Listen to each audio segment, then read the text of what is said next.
woke up in my dream today, which was weird since you never asked to be there. Lost in landscapes epic across your view, saw the beautiful place I made for you.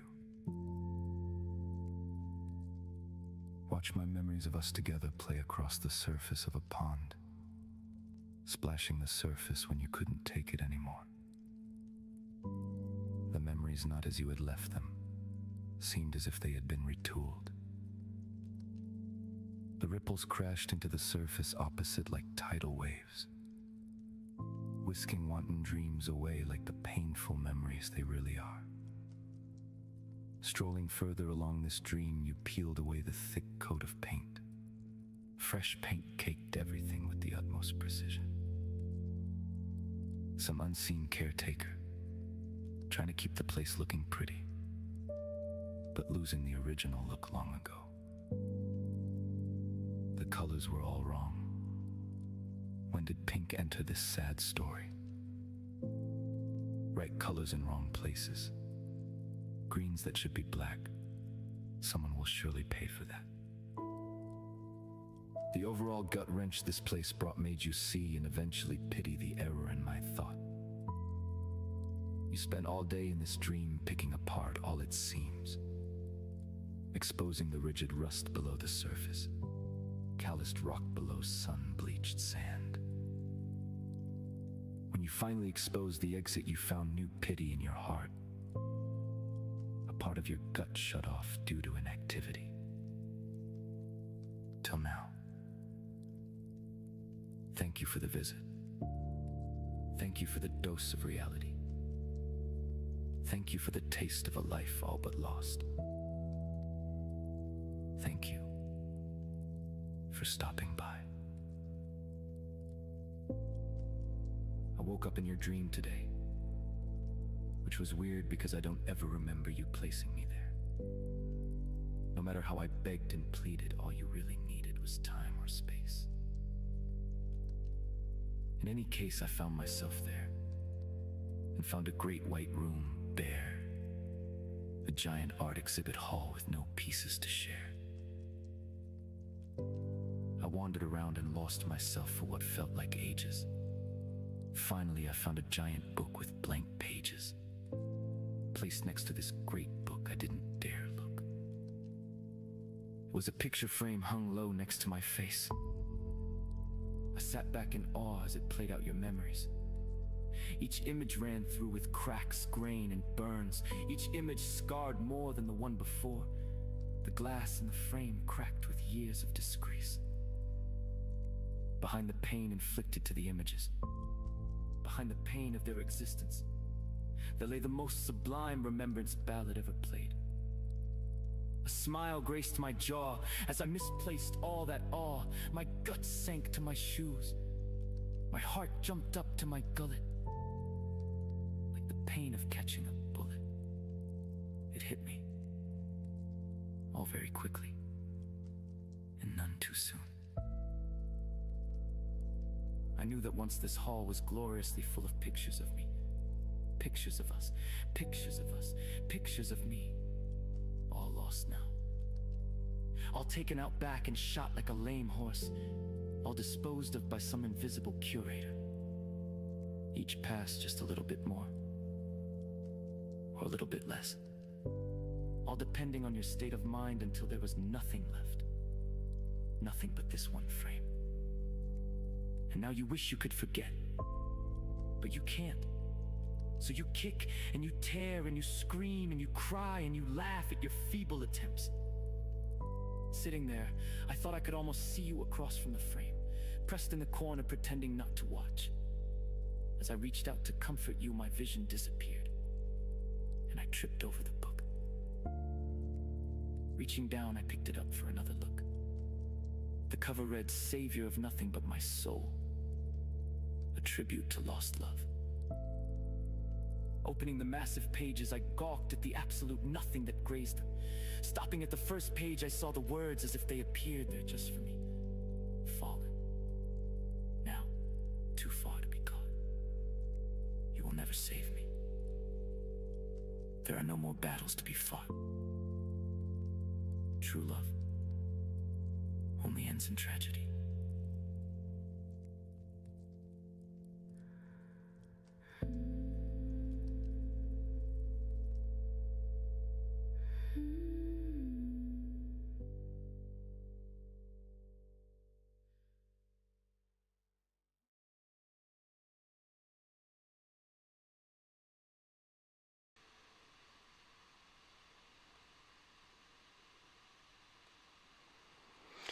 Well, hello, nerds.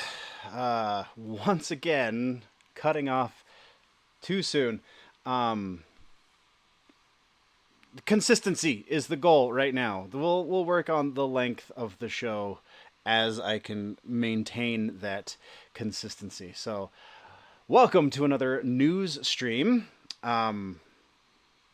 Almost getting these on the same day every time. We're getting very close. The fact that I'm getting 2 out a week, I think, is pretty awesome. Anyway, so we have a lot of stuff that has been going down in the news. We have on the this side of things, we definitely have I've worked out a lot of the technical issues, so I'm super happy that we're to the point where I can say yes, things are working as they should. We are properly multi-streaming across over to Rumble, so welcome Rumble watchers. We're properly streaming there now. And there was another technical difficulty this week that I have worked out. Thankfully, it wasn't a very difficult fix, but the store, for whatever reason, the link was not working. That is working now. You can go to the merch store and get your merch. Speaking of, check out the shirt. You gotta love the shirt. The Music Nerd shirt that I just freaking adore. Once again, as soon as I get all of my life out of a storage unit, I'll wear it like on stream probably every time we stream because I really love that shirt, and you know, that's a great way to promote. But there's that. I guess since we're talking about these things, we'll also get the DUBBY sponsorship out of the way. Thank you very much to channel partner DUBBY. Dubby.gg is the website. You can go check out with Generally Nerdy as your checkout code, and that gives you 10% off of your entire cart if you're looking for something, because they have some crazy flavors. Like, you can go with an easy one. You can go for the punch. I'm going to forget the proper name of the punch. But they have a fruit punch one that's really, really good. I prefer the tiger's blood. It's the strawberry coconut water, strawberry coconut water flavor is so good.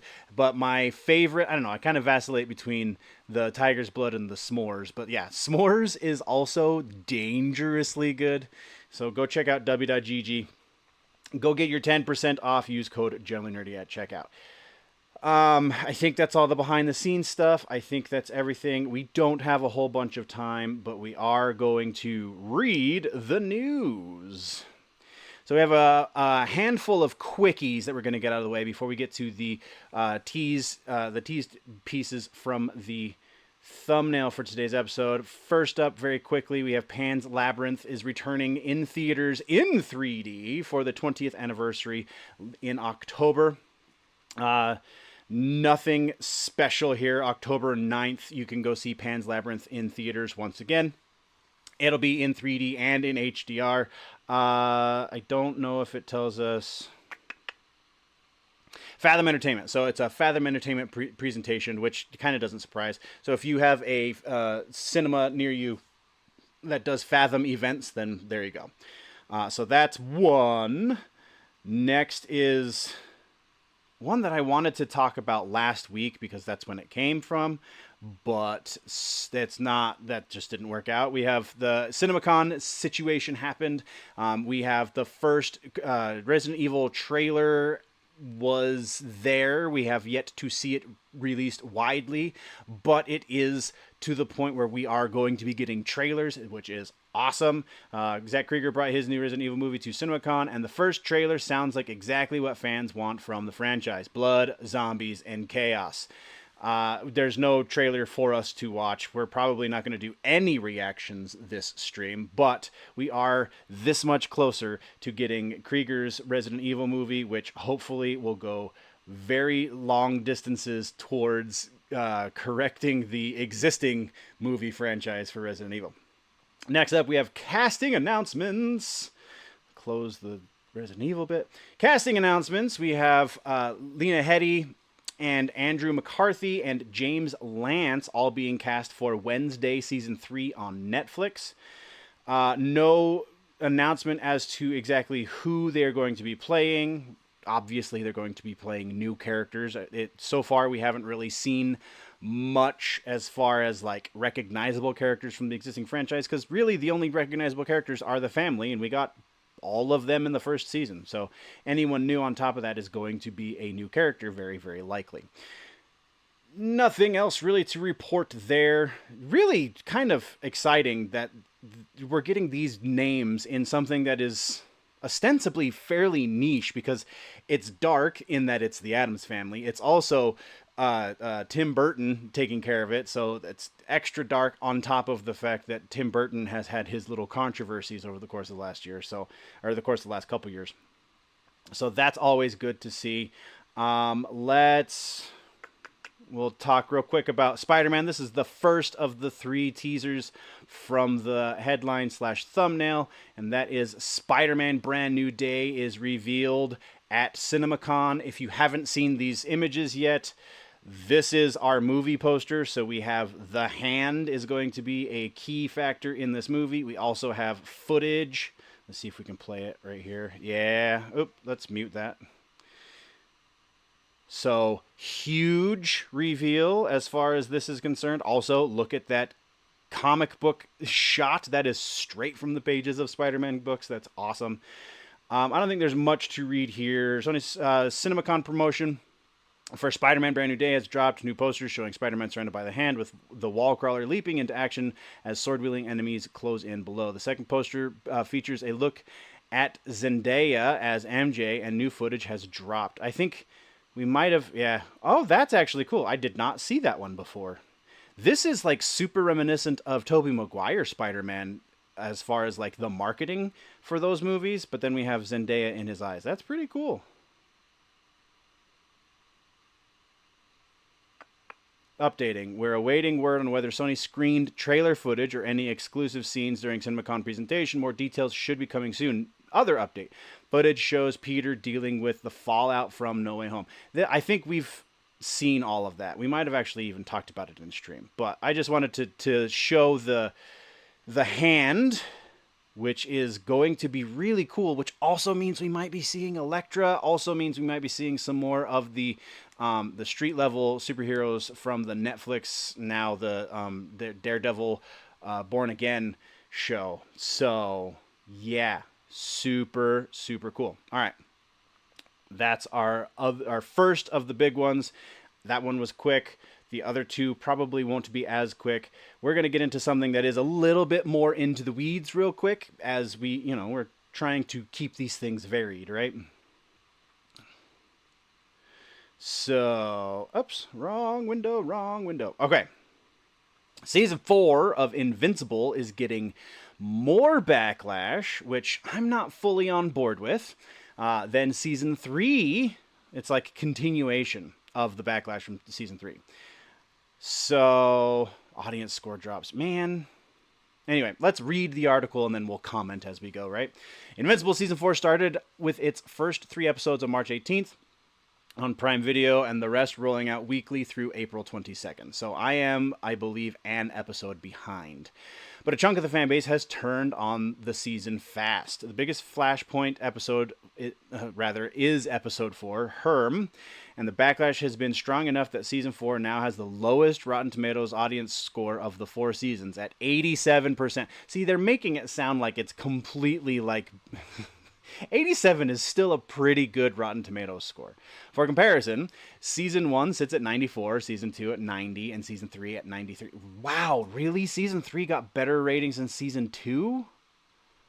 I don't know if I can get behind that, but okay. A lot of the blowback centers on Herm, which aired March 25th. The episode drew attention because it introduced, oh, by the way, maybe spoiler alert if you care, introduced a hell-based storyline that was not pulled from the comics. And Damien Darkblood brought back for material Robert Kirkman had talked about wanting to do but never used in the original run. That change did not go over well with a lot of viewers who felt the episode stalled the season right when fans are expecting Viltrumite plot to hit harder. That is a fair criticism. If you are not watching it for whatever reason, that episode really does feel like an unnecessary aside. Like if I'll make the same comparison, or I'll make the same argument, I guess, that I made for The Last of Us Season 1, where they had the one episode that was just a distraction from the rest of the show. If you're running this as a subplot, run it over the course of multiple episodes so it doesn't feel like as much of a distraction. That will do two things. That will maintain our interest in the main storyline. It will also give you a lot more room for these subplots to breathe, and you can hash out those characters better, and then it just makes more sense all over. So that just is absolutely insane that they did that. And I guess I do agree with that criticism. The frustration, the article continues, showed up in the ratings. Episode 4 became the lowest rated episode of the entire series on IMDb, and the score has dropped to 6.7 before episode 5 aired. Redditors and YouTubers also called it the worst episode of the series. That I don't know if I would necessarily agree with. It is a dramatic shift in the plot for no reason, but there was stuff in season 3 that I really, really did not like. And just made logical, did not make logical sense. So I would have to say there's at least one episode in season 3 that I would say is the worst, but this is not the best, that's for sure. Complaints Demon Darkblood subplot dragged. The jokes fell flat. Yes, the jokes were not very good. And the episode derailed the momentum built by the premiere.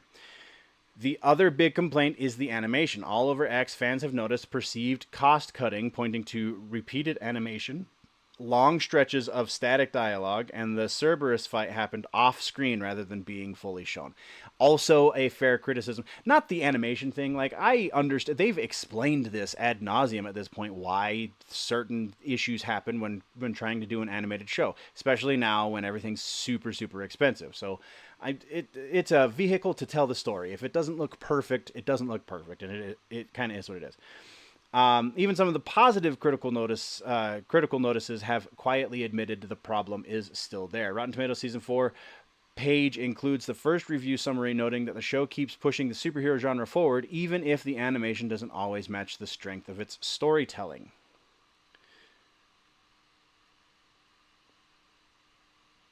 Oh, I don't care that much. Okay, bye. That's interesting. All right.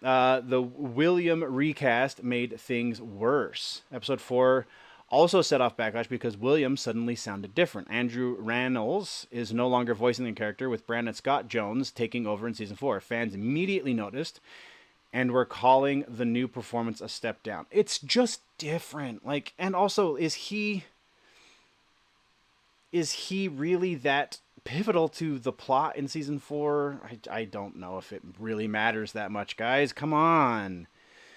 Like, recasting happens. At least they didn't draw him different, right? Anyway, this isn't the first Season 4 issue to get hit. Ahead of the premiere, fans were already complaining after Tech Jacket was changed from Zach Thompson in the comics to a female version named Zoe, voiced by Zoe Deutsch.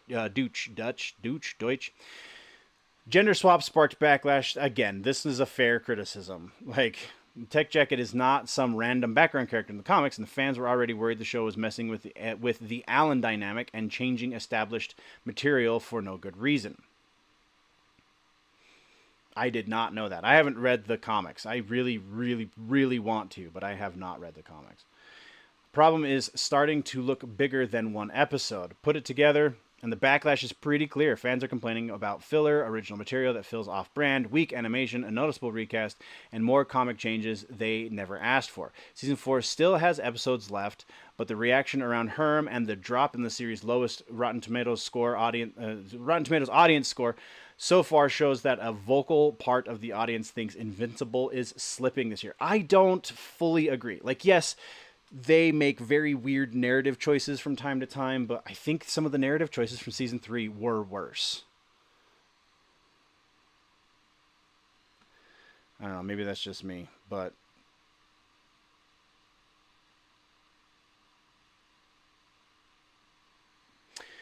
whatever, man. I don't get it. The backlash just seems so silly. Oftentimes I agree with most of the backlash, but otherwise not particularly.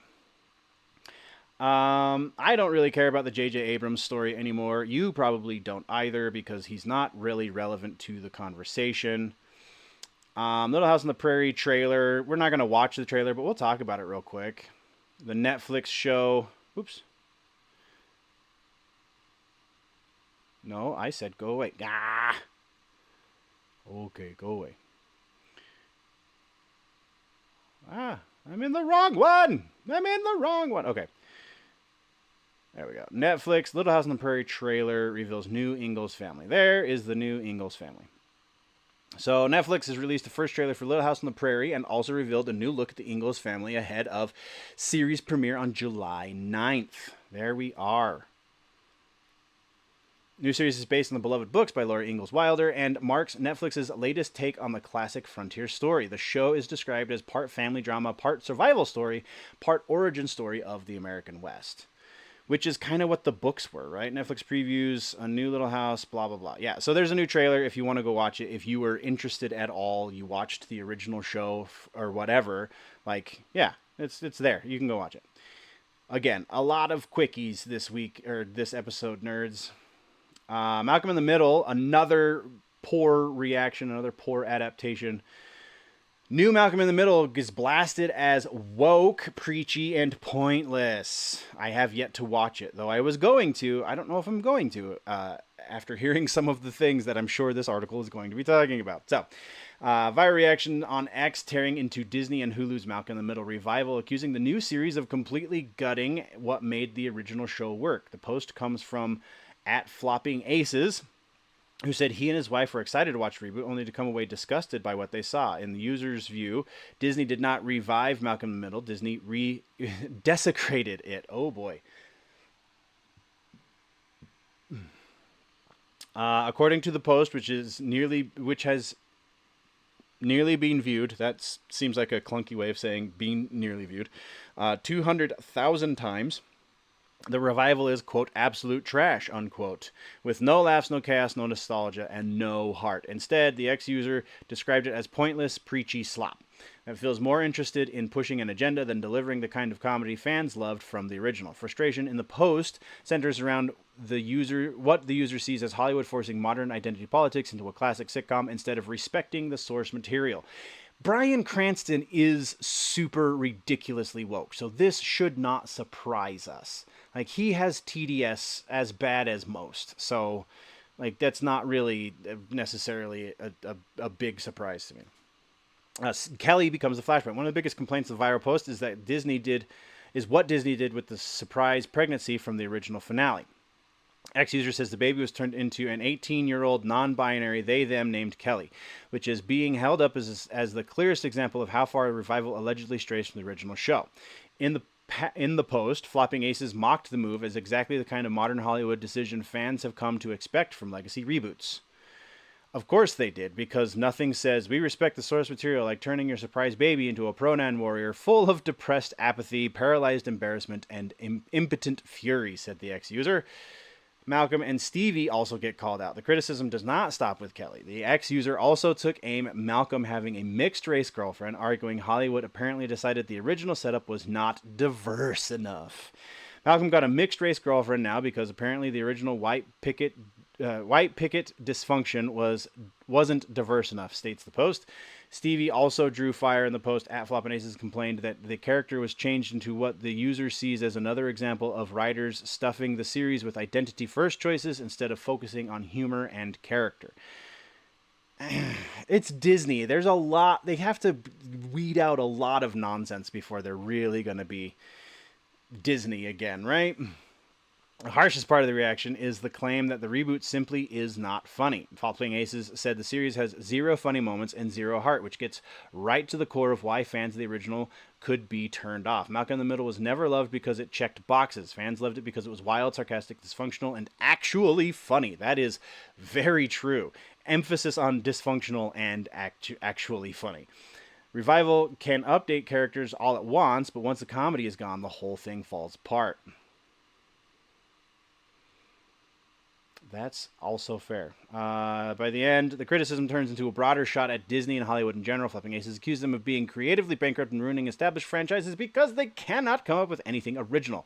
Final message is blunt and angry. Leave the classics alone. Something we have talked about regularly on the channel. These hacks couldn't resist turning a dysfunctional but loving family into their personal social engineering project. If you watch the original Malcolm in the Middle, like, I don't think any of the family would inherently have issues with modern identity politics. I think they would be confused, and I think they would also ignore modern identity politics, but I can't imagine that they would have they wouldn't be like anti-DEI Trump supporters. Like, that's just not the inherent. They would be so not interested in the things that you have to say, so as to be bored with you by the time you got to the end of saying them. Like, that's just the way their dysfunction worked. They were very self-involved people, while very loving, like taking care of the family kind of people as well. But yeah, that's interesting. It definitely was not high on my must-watch list, but now it's even lower on the watch list. Punisher trailer. There was a trailer we wanted to watch. Dang it. Yeah, we're still not going to watch it, though. So sorry if you were looking for an analysis of the Last Kill trailer, but we will talk about the Last Kill, and then you can go watch the trailer. I should have put this one in the thumbnail, actually, now that I think about it. Like, this legitimately should have been whatever. It is what it is, I suppose. All right, so new report says Marvel may have a real hit on its hands with Punisher One Last Kill. While Daredevil Born Again seemingly fades away, according to THR, the trailer for John Barenthal's upcoming specials presentation is the most watched trailer for a Marvel special presentation per their insiders. Oh, that's not how that reads in the headline. Punisher One Last Kill trailer becomes Marvel's most watched. Asterisk. Special presentation trailer. Like, that's silly. Specific numbers were not released by the site, so there's no public data yet to compare it directly against Marvel's other Disney Plus projects. The official Marvel YouTube lists the trailer currently has 5.5 million views in 8 days. That doesn't include trailer views across social media and the like. Still, the claim is notable considering the only previous Marvel special presentations were Werewolf by Night, Guardians of the Galaxy, Holiday Special, and yeah, that's it. Marvel released the trailer last week, and the special premieres May 12th on Disney Plus. You can watch the trailer below. Reported trailer performance points to something pretty obvious. Fans are showing up for Frank Castle. Duh. That's part of the reason why the new Spider-Man movie is going to do so damn well. Barenthal's Punisher has remained one of Marvel's most popular street-level characters, and the response to the trailer seems to back that up. Official setup from Marvel says Frank Castle is searching for meaning beyond revenge when an unexpected force pulls him back into the fight, which gives the special a more personal angle while still leaning into the violent tone fans expect. May 12th is when it launches. Okay. We'll do one more quick bit, and then we'll get into the other two teased in the thumbnail, and then we'll probably have to call this a stream. We have Engadget stories that I wanted to get to as well. I think those are all, we can sit on those until Tuesday. Anyway, Static Shock movie reportedly still in development, but may not be a DCU project. New report says the Static Shock feature film is currently in development in the same piece about Reginald Hudlin developing a live-action Phantom series. The mention is brief, but it's enough to put Static back on the radar, especially since Hudlin is tied to Milestone Media, the company behind the character. The character is actually owned by Milestone, but has been tied to DC, which leaves the question whether the film will be a DC project or not. Oh, but they don't have anything hard to back this up, apparently. Variety report about the Phantom live-action series being in development said, along with his work in film and TV, Hudlin is a vet of the comic book world. Hudlin previously wrote Black Panther issues for Marvel Comics and is now co-owner of comic book company Milestone Media. A feature film based on Milestone's Static Shock character is currently in development. So this is a whole article based on a half of a line in a Variety report. Like, it's cool. Static Shock's a cool character, and it would be great to see him on screen again, but this is all conjecture based off of a line in a article Variety wrote about a completely different movie. Right now, that's the big question as far as whether it's DC or not. Variety's new report confirms the project is apparently still alive in some form. Again, we're just extrapolating from a single line. Oh, God. Cosmic Book, you know better. All right, so Mandalorian and Grogu tickets are on sale now. This might be actually a quickie. Honestly, I just saw the Mandalorian and Grogu bit and was like, oh, that needs to be in the thumbnail because I love the first 2 seasons. All right. Excuse me. Following Disney's CinemaCon presentation and the release of a new trailer, IMAX has now released a new featurette and poster for The Mandalorian and Grogu to help sell the big screen experience. IMAX shared on social media, Grogu personally expanded the screen for you, so you must watch Star Wars The Mandalorian and Grogu in IMAX. While the video description tells fans to get tickets now to experience the movie in IMAX on May 22nd, and notes it is filmed for IMAX. Disney debuted the final trailer for the movie at CinemaCon on Thursday, April 16th, and StarWars.com confirmed that advance tickets are now on sale. The push from IMAX gives Lucasfilm another way to keep momentum going as the movie heads towards its theatrical release. New IMAX featurette spotlights director Jon Favreau, along with stars Pedro Pascal and Sigourney Weaver, putting the focus on why Lucasfilm wants this one to be on the biggest screen possible. Little IMAX featurette if you want to go watch that. They're trying to build hype. I don't know if this is exactly what is going to do it for the audience. Like, yes, there are the cinema nerds out there like me that are going to see it in IMAX. But is this really going to move the ticket counters that much more? I really don't think so. I just don't see it happening. You've got to give us more. What time is it? Yeah, we'll do the last big one, and then I think we're going to have to call it. I guess the rest of those are relatively quick, so we might be able to knock those out quickly after we talk about Call of Duty. But Call of Duty movie finally gets a release date from Paramount. Super, super stoked there. Paramount has officially dated its live-action Call of Duty movie for June 30th, 2028, with the announcement arriving as the studio holds its CinemaCon presentation on Thursday. So here's the thing that I didn't really think about when we first talked about the announcement of a live-action Call of Duty movie.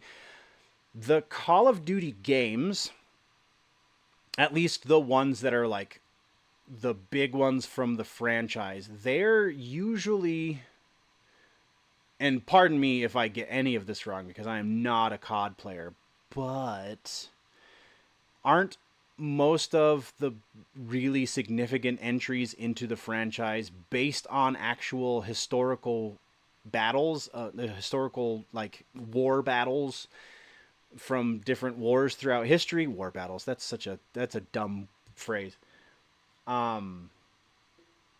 So like we kind of already have movies based on this stuff, so are they going to do an original story, or are they going to do a story about a section of war that we've seen ad nauseum? I don't know I don't know how I feel about this now. Like for a minute, I was like, "Oh, that's cool. Call of Duty players are getting something that they kind of deserve." Like, because that's a franchise that definitely deserves a movie. And then I'm thinking about it more. And I'm going, we kind of already get those movies. Like, what are they going to add to that conversation? So I'm very intrigued, but I don't know how excited I am. Paramount has officially dated its live-action Call of Duty movie for June 30th. We already just read that. Reports out of CinemaCon also say Peter Berg presented a scissor reel for the film. Another sign. Paramount is starting to put real weight behind the adaptation. Backed by the White Stripes Seven Nation Army, the preview featured almost entirely footage from the video games. Oh, that's not a good sign. Told everyone we were going to make a movie of its right. If it's right. Wow, words. In David Ellison, we found that partnership. Rob Kostich, president of Activision, the video game company behind Call of Duty, said. He added, "Want to make sure the authenticity of it is captured on a human level so that it feels really real and infuse that with epic scope." So maybe they're not doing a historical battle. That's interesting. Okay, this is the first big release update for the movie since Paramount and Activision announced last year that Taylor Sheridan and Peter Berg were teaming for the project. Sheridan and Berg are co-writing the script, and Berg, I don't remember that, but I'm pretty sure we talked about it. Now that I'm hearing it out loud, I'm starting to ring some bells. Co-writing a script, Berg also said to direct. Both are producing alongside David Glasser. That is a good sign. And then it goes into speculation. All right, so that's our Call of Duty bit. Yeah, we can probably do a couple of these guys. Oh, and these are really just real quick updates. So yeah, we'll do all three of them. We'll just have to do the Engadget bits on the next stream. All right. I don't think there was anything from Bounding this week. Paramount confirms more Transformers coming soon at CinemaCon amid Michael Bay return rumors. There is a rumor that Mr. Bay is returning. We actually talked about this. The rumor is not that he's returning as not ready to name a director, cast, story, or release date. That likely means Paramount is still sorting out what the next movie actually looks like, which could not be surprising, would not be surprising. Ugh, words. Considering how many different directions the franchise has taken over the years. CinemaCon tease also lands as rumors continue to swirl that Michael Bay would return to the franchise he launched in 2007. Reports and fan site chatter have pointed to Bay being in the mix for a new Transformers movie, though Paramount has not yet confirmed any of it. Yeah. So interesting. There's that. Let's talk about Top Gun real quick. Top Gun 3 officially greenlit as confirmed at CinemaCon. Script is underway. So nothing really more to report on aside from the fact that it is in the works. It is not a done deal just yet. And then we get a new World War Z movie also announced at CinemaCon. Super excited for that. Not that World War Z was the best zombie movie that I've ever seen, but it's as far as like mainstream zombie stuff goes, it's pretty good. I really, really like the way that one comes to its conclusion. That was a lot of fun. Paramount has announced World War Z movie is in the works with reveal coming during studio's CinemaCon presentation on Thursday. The studio did not offer plot details, casting, or release date, but the announcement confirms Paramount is going back to one of its biggest zombie properties. And if you've never read the book, you simply must. But I do believe, nerds, that is where we are going to have to end it because I have a day job that I simply must go to, and there's no way around that. Otherwise, I would love to stay and chat with you all. Looks like you all are just watching with rapt anticipation, and I appreciate that.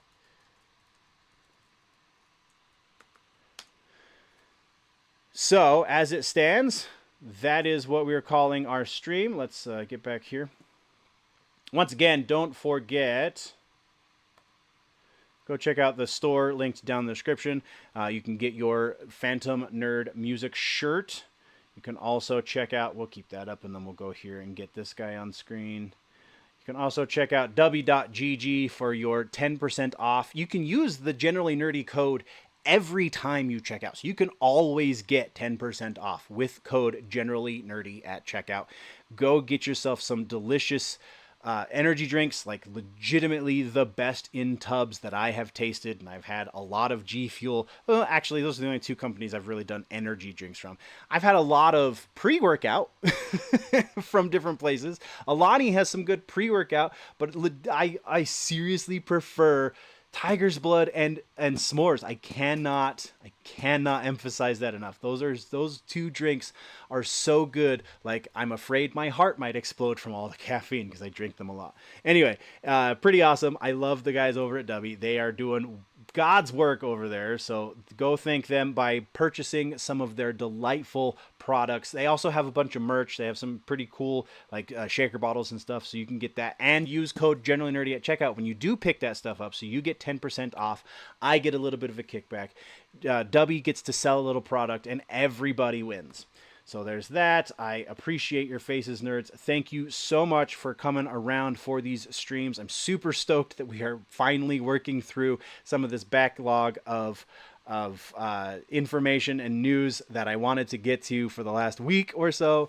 So thank you very much, nerds. We'll see you in the next one. Before we go, always remember that if it's generally nerdy, it's